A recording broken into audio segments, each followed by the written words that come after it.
he'd say while skinning a rabbit. Or, they gave me medals. Then forgot me. Or simply, it's quiet here. That's why I came. Juniper never responded. But her eyes never stopped watching him. They healed together, in a way neither fully understood. A wounded man who'd given up on people. A cub who'd been abandoned by nature. And yet somehow they made a kind of family. The days grew shorter. The sun barely crested the horizon before it dipped again behind the trees, casting long shadows across the snowy ground. Ben had always found comfort in the darkness. It let him disappear. But with Juniper padding softly behind him now, the dark felt less like hiding and more like home. She was growing. Not by much, not yet, but enough to notice. Her coat was thicker, her eyes brighter. She didn't stumble as often when walking. And she had started making small noises, little grunts, huffs, even a chirp when she spotted something new. Still, she never got too close. There was a line she didn't cross, and Ben didn't force her to.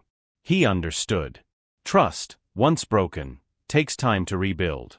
Ben's days were predictable. Wake at dawn. Check traps. Chop firewood. Patch leaks. Cook. Rest. Now, every task had a quiet observer. When he fed her, he placed the food a few feet away and backed off. When he left the cabin, he left the door cracked so she could follow if she wanted. He never tried to pet her. Never tried to cage her in. The wild was still in her. And he respected that. One morning, he found her staring at the trees, completely still. Then, a low growl rumbled in her chest. Ben followed her gaze and saw it, a mountain lion, maybe 30 yards away, crouched low in the snow. Ben didn't think. He stepped in front of Juniper, rifle raised. The cat didn't lunge. Just stared. Ben stared back. Then slowly, it backed off. Vanished into the trees. When he turned, Juniper was pressed against his leg. Just for a second. Then she stepped back. But it was enough. For the first time, she had chosen him not as a shelter, but as safety. That night, Ben couldn't sleep. His knee ached. His mind wandered. So he took a knife and a block of soft pine and began carving. He hadn't carved since his grandfather taught him decades ago. The shape came slowly, awkward at first. But he didn't stop. By sunrise, he had a small bear figurine in his hand. He placed it on the windowsill, facing the forest. Juniper sniffed it when she woke up. Then looked at him. No sound. But her eyes lingered longer than usual. By mid-January, the snow turned cruel. White-out conditions swallowed the landscape. Wind howled like a pack of wolves. Ben sealed the cabin tighter. He rationed the food. Juniper stayed closer than ever, not out of fear, but instinct. For 3 days, they barely moved. Just waited. Ben sat on the floor, back against the wall, and Juniper curled up near his feet. Her body heat warmed his toes. "I used to have a dog," he murmured. "In Afghanistan. Name was Whiskey. Best damn nose on the base. Saved my unit twice." Juniper blinked. She was brave. Just like you. On the third night, power flickered. The old generator died. The cold seeped in like smoke. Ben's fingers went numb. He huddled near the fire, holding Juniper's paw in his hand like a lifeline. The storm raged. But they were still alive. Together. When the skies finally cleared, Ben opened the cabin door to find a silent world blanketed in white. Everything looked untouched. Pristine. Juniper stepped outside first. She didn't bolt. Didn't run. Instead, she turned her head slightly, as if to check he was behind her. And when he stepped beside her, she brushed against his leg. Not out of fear, but out of belonging. He stood there in the snow, staring at the endless forest, the aching loneliness inside him just a little quieter. The war hadn't ended when he came home. Not really. But maybe, just maybe, it was ending now. Not with medals. Not with parades. But with a silent, orphaned bear cub who chose him when no one else did. The forest had thawed into spring, but the quiet inside Ben hadn't. Not yet.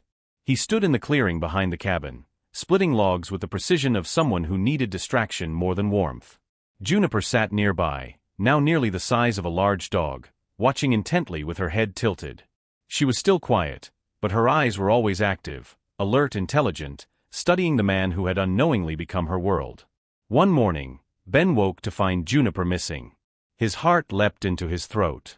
She hadn't gone far in months, never without a sound, never before sunrise. He followed her small prints in the dewy ground, through thick underbrush and down toward the creek. The trail stopped at a flat rock. His breath caught. Then he saw her, knee-deep in the water, batting at fish with her oversized paws. She wasn't very good. Slips. Splashes. A soaked mess of fur. But she was trying. Ben crouched by the trees and watched, letting the moment sink in. This wasn't survival. This was instinct, waking up. She was becoming who she was meant to be. And it broke something open in him, something heavy and tired that he didn't know he still carried. That night, he added another figure to the windowsill beside the carved bear. A soldier kneeling beside a small animal. Unfinished.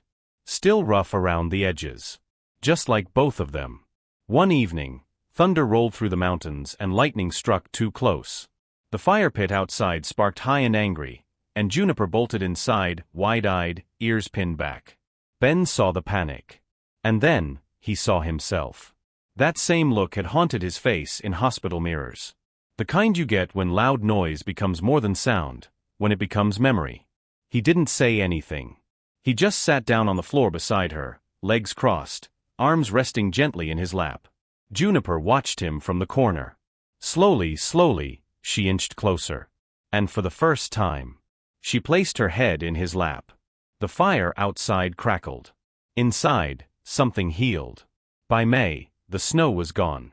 Juniper's strength had returned in full. She wandered farther each day, sniffing trees, scratching bark, rolling in fresh grass. Ben followed, not to control her, but to witness.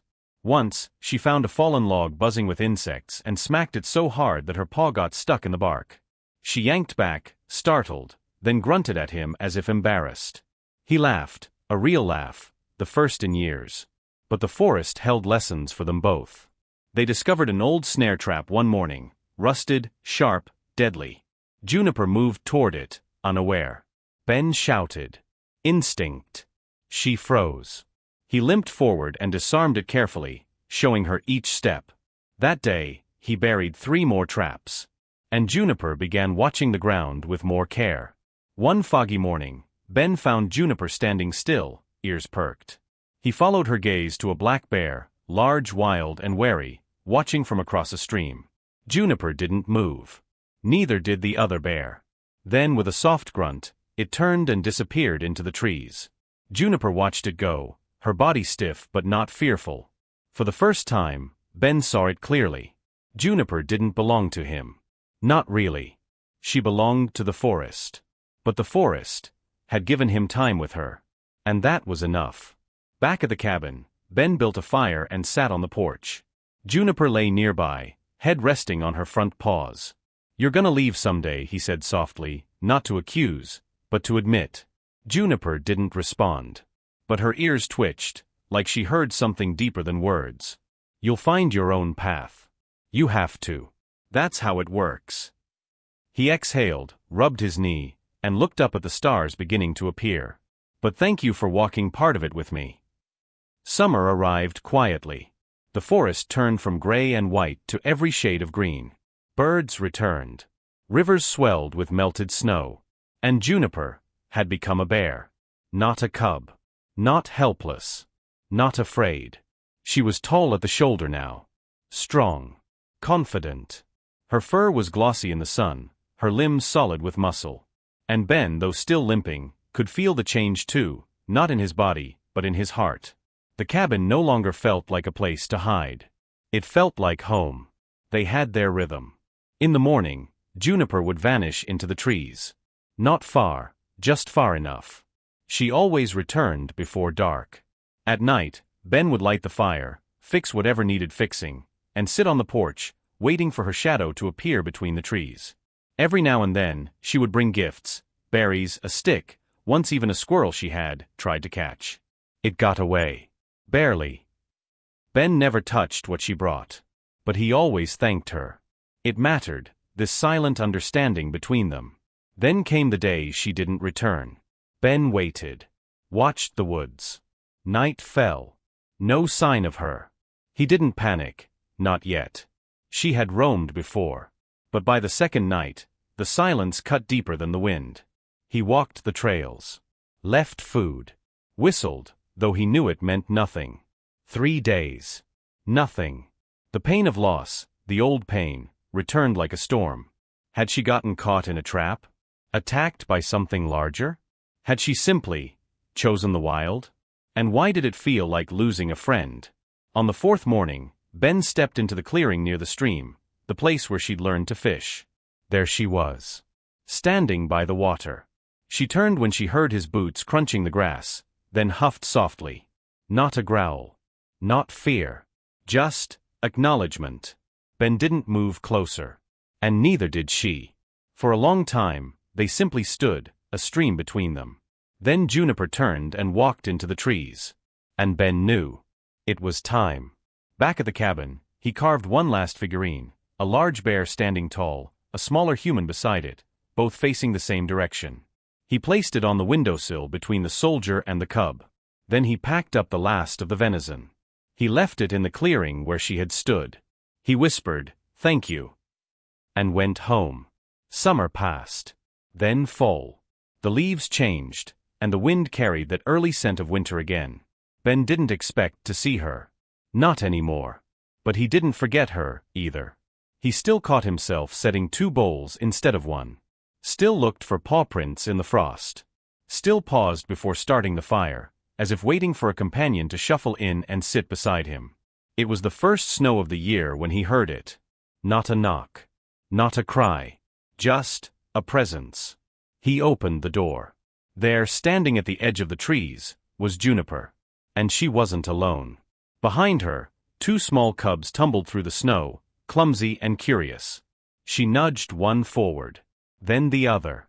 And then, unbelievably, she looked toward Ben. As if to say, "This is the place I once healed." And now, she had brought them to the same place. Ben's throat tightened. The war had taken so much from him. But it had also given him this. A bond. A memory. A moment of redemption in a world that often offered none. He didn't step forward. He didn't need to. Juniper turned, grunted softly, and led her cubs back into the forest. But this time, he didn't feel left behind. Ben never told anyone about Juniper. Not the forest ranger who stopped by twice a year. Not the man from town who helped deliver wood when his brace finally gave out. Not even the old friend who once wrote him letters from their unit. Some stories aren't meant to be shared. Some are meant to be kept, protected, like an ember in your chest that still glows when everything else feels cold. He never saw Juniper again up close. But he didn't need to. Every few months, he found signs. Paw prints near the creek. Berries half-chewed left at the cabin's edge. Scratch marks higher than his reach on the trees. Sometimes, in the stillness of evening, he swore he heard a low, familiar huff from the treeline. He always whispered the same 2 words. "Thank you." Years passed. Ben's limp grew slower. His beard grayer. But his eyes, always sharp, carried more peace now. The war inside him had dulled. Not vanished.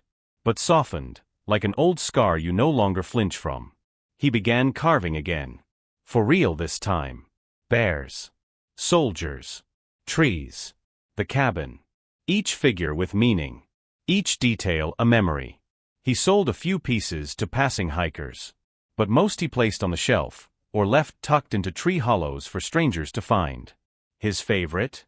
The one of Juniper and her cubs, standing at the edge of the forest, looking toward the porch. He kept it by the fire.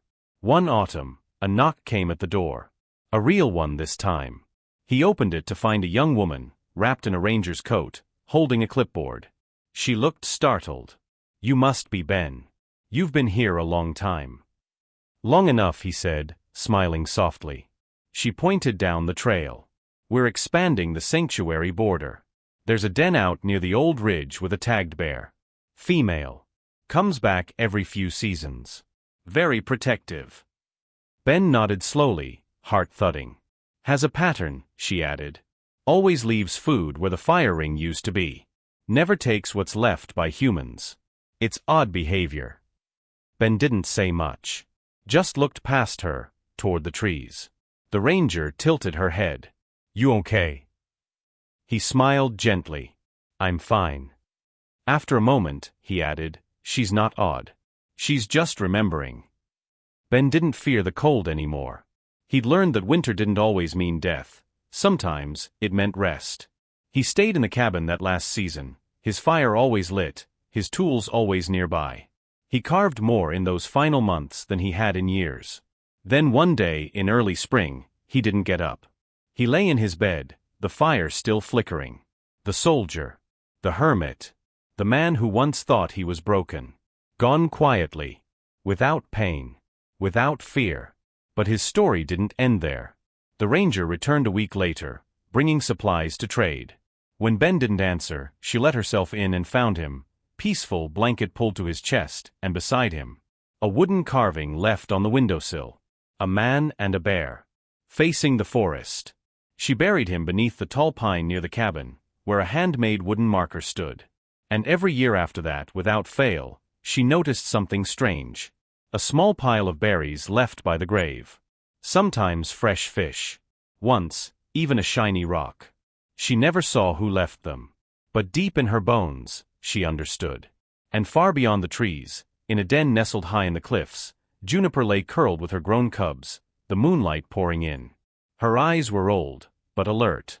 Her heart, steady. And maybe, just maybe, in her dreams.